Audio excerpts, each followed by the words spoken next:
किसी ने बड़े कमाल की बात कही है। किसी ने बड़े कमाल की बात कही है कि जब जेब में रुपए हों तो दुनिया आपकी औकात देखती है, और जब जेब में रुपए ना हों तो दुनिया अपनी औकात दिखाती है। नमस्कार साथियों, मैं हिमांशु शुक्ला। एक बड़ी छोटी सी कहानी है। एक व्यक्ति के दो पुत्र थे। दोनों का जो स्वभाव था एक दूसरे के विपरीत था। एक बहुत कंजूस था तो दूसरा फिजूल खर्च। पिता उनके इस स्वभाव से परेशान था। उसने कई बार उनको समझाया, लेकिन उन्होंने अपना स्वभाव नहीं बदला। एक दिन पिता को पता चला कि उसके गांव में एक सिद्ध महात्मा पधारे हैं।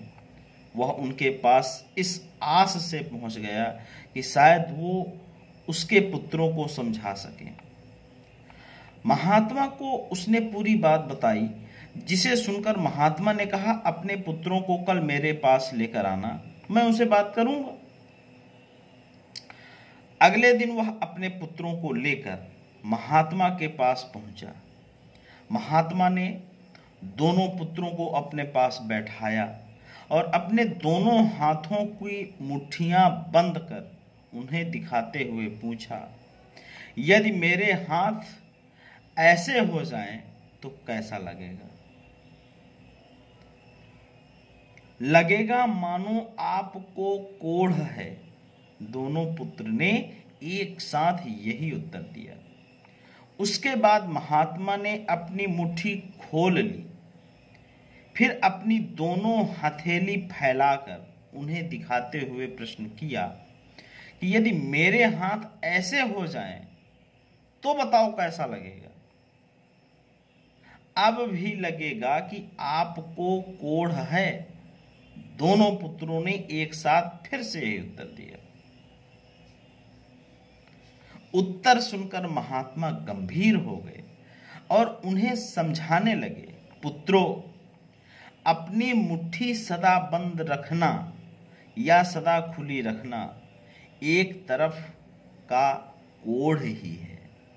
यदि मुट्ठी सदा बंद रखोगे तो धनवान होते हुए भी निर्धन ही रहोगे, और यदि अपनी मुट्ठी सदा खुली रखोगे तो फिर चाहे कितने भी धनवान क्यों ना हो, निर्धन होते देर नहीं लगेगी। इसलिए कभी अपनी मुट्ठी बंद रखो, कभी खुली। इसी तरह से जीवन का संतुलन बना रहेगा।